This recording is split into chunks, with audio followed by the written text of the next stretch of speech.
Hello，你好，欢迎回来，Welcome back to Wisdom Wednesday with Johnny Tiger. The date is August 5th, 2020, and today we are going to be talking about roosters,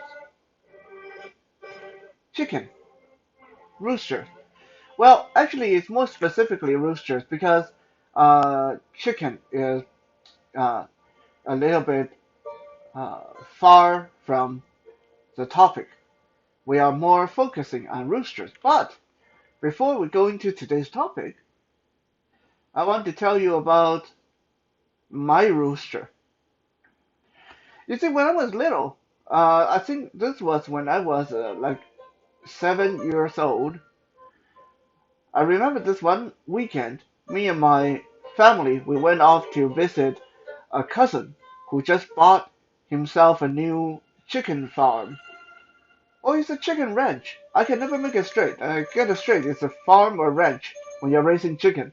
Anyway, he was raising chicken. So when we were visiting him, he saw how good I was with animals, and so he took me to the chicken coop. And uh, there, in the chicken coop, he introduced me to a rooster. And then he asked me if I would like to take that rooster home. And to my mom's chagrin, I said yes. So my cousin gave me the rooster. So that night, we had to drive home. It was like a 3 hour drive home with a rooster sitting inside a bamboo cage in the back seat with me. That rooster was a very fearsome bird. It would not let anyone touch him or come near him, but for some strange reason, he was perfectly fine with me. I could carry that rooster in my arm, walk around the house, no problem. Uh, I remember I was at school, and my nanny Maru uh, called me on the phone, basically called the school, and the school paged me to come to the office, and she said, "I don't know what to do. Your chicken is not eating rooster," but she called him a chicken. Um, so that afternoon when I went home, I realized she was right. Uh, we usually would fill the rooster's dish up with grains of rice in the morning, and that day the rooster did not touch any of the rice. So I sat by the rooster's cage. I put my hand into the bowl of rice and scooped them up in my palm.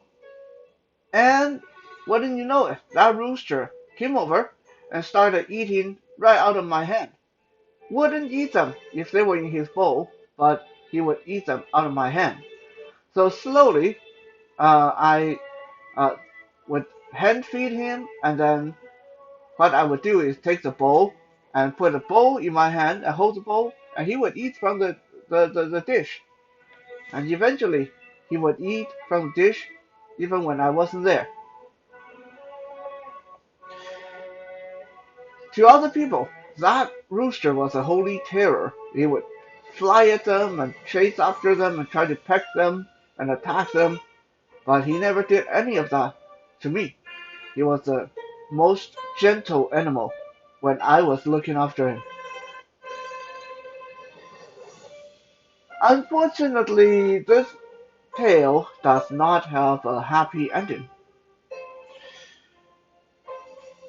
It was about 2 months after I came home with this rooster, and one day I came home from school and he was gone. I asked Maru what happened to my rooster, and she gave me some lame story about she forgot to close the window and he somehow got out of the cage and he flew away. I waited for days and weeks hoping that he would come back, He never did. I was little, okay? I wasn't very smart. So I didn't figure out the connection when we had chicken dinner that night. In my young naivete, I never imagined that the world could be so cruel and adults would lie to me like that. But anyway, like I said, a sad story. Um, but going back to roosters,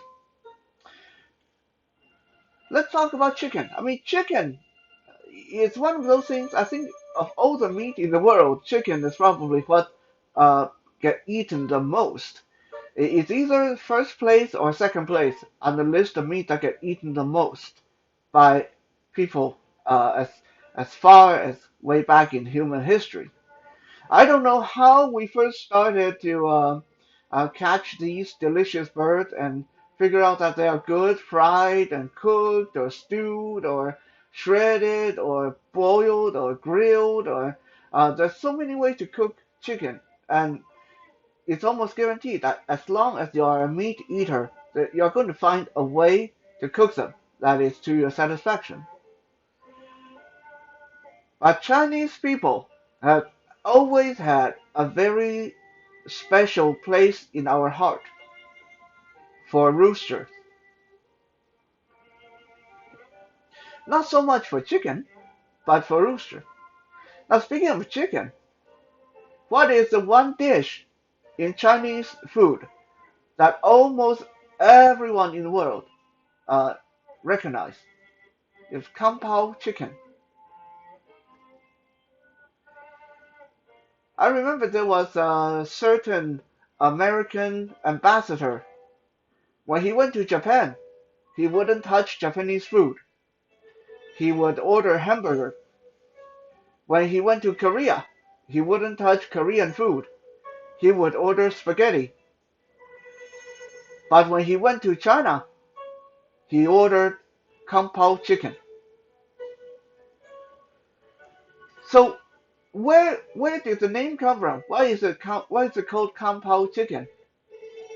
Well, I'm sure a lot of you are thinking, well, it's probably invented by a guy named Kung Pao. Simple. Well, not quite. Not quite. Close, but not quite. You see, Kung Pao chicken came from the Ming Dynasty, so we're looking at a good 400 or 500 years of history. Chinese people been making Kung Pao chicken. In the Ming Dynasty, during a sudden inspection by the emperor one time, the emperor dropped by this city to inspect the troop. And the head of the city, I guess you can say the minister of the city, wanted to suck up to the emperor. But he didn't have a lot of money. He didn't have anything special to give to the emperor. But he knew that the emperor enjoyed unique food, food that he never tried before, exotic food, good food. So the minister had a guy working for him that was very, very good at cooking. He wasn't a chef, but he was the chief of security for the city, the chief of security, which at the time, that title, the chief of security, was called Gong Bao, Kang Pao, Gong Bao. Gong means master, Bao means fortress, master of fortress. So this guy is in charge of the security of the city of the fortress. But he also was a really good cook. So the minister tasked him to impress the emperor, and he did. He made this dish out of chicken and pepper and hot pepper and onion and ginger and peanut sauce, and the emperor loved it. And after the emperor went back to the capital, he started demanding all his chefs learn to make this dish. And gradually, the civilians started learning that this dish was really good. And that was the Kung Pao chicken's origin.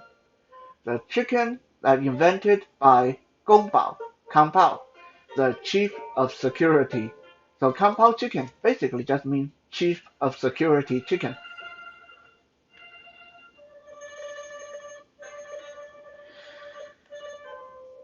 Going back to roosters, Chinese people really have a special place in their heart for roosters because, well, the rooster is one of the animals in the 12 zodiac. In Chinese zodiac, rooster is uh, place number 10 on the list during the Great Race. So right there, it's already kind of a noble, holy, godly animal. But there's more.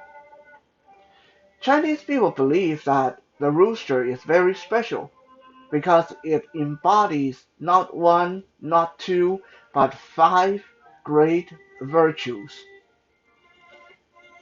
What are these five great virtues that you can find on a rooster? Let me tell you. Virtue number one, a rooster embodies knowledge. Now, I know that just sounds really weird because a lot of people are thinking, well, how can a chicken embody knowledge? They're so stupid. In ancient China, the only people that were allowed to wear a crest on their head were scholars, high-ranking ministers, high-ranking scholars. It is because of that that Chinese people believe that since the rooster had such a beautiful crest on his head, he embodies knowledge. He's a scholarly bird. The second virtue uh, the rooster embodies is martial prowess, the ability to fight in battle. Is a good fighter. Martial prowess. That one should require very little explanation. You ever seen cockfight? You know how vicious roosters can be. They got weapons built into their body. They got vicious kick. They got vicious claws on their feet. They are really, really good fighters.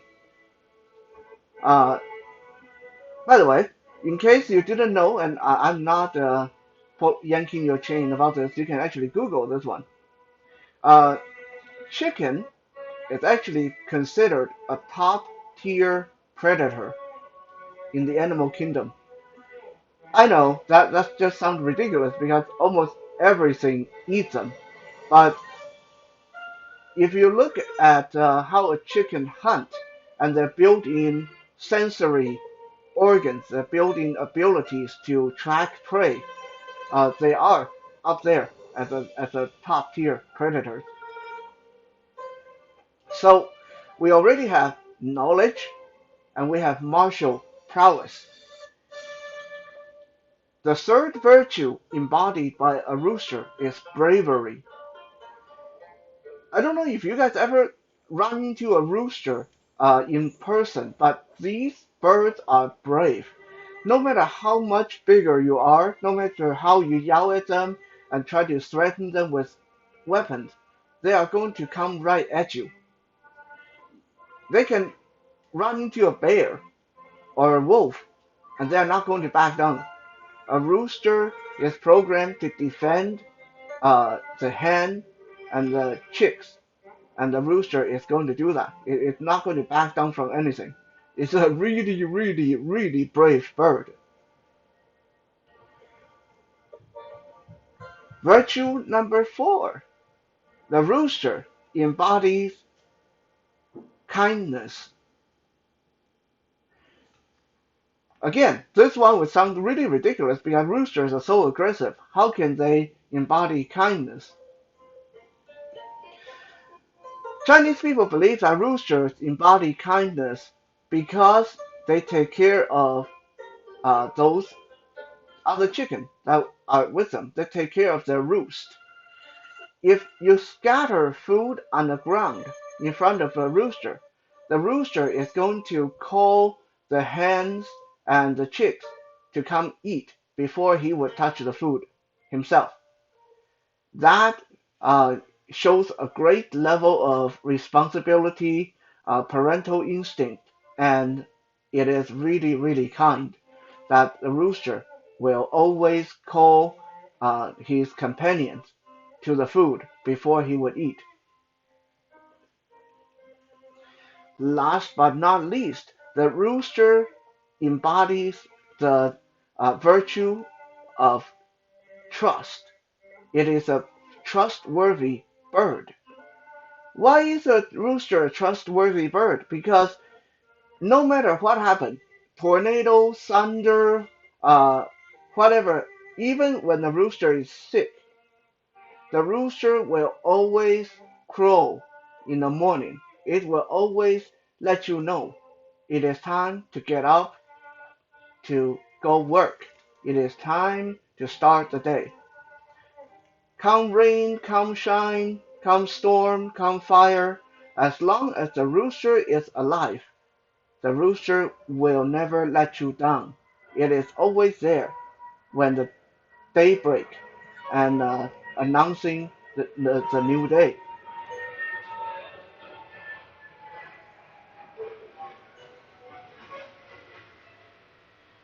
So just to recap, that is one very impressive bird.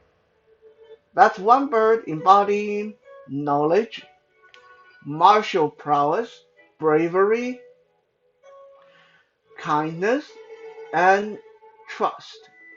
No wonder Chinese people have such a close relationship with roosters.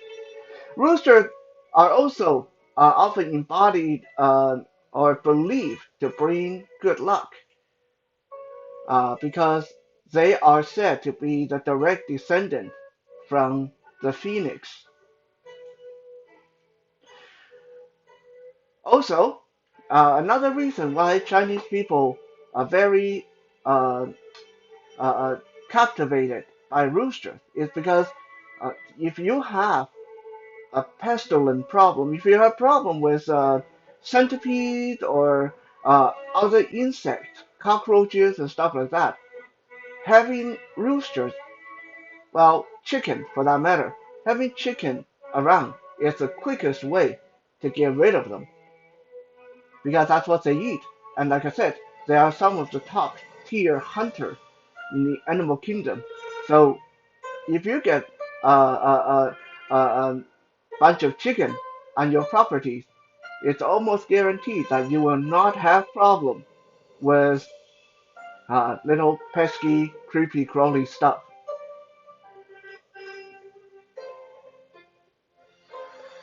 When Chinese people talk about someone who is wealthy and eats really well, they will say that person has a good lifestyle. That person eats well. It's 鸡鸭鱼肉 every day.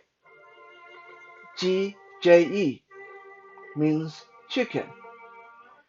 Ya Y-E-A-H like ya.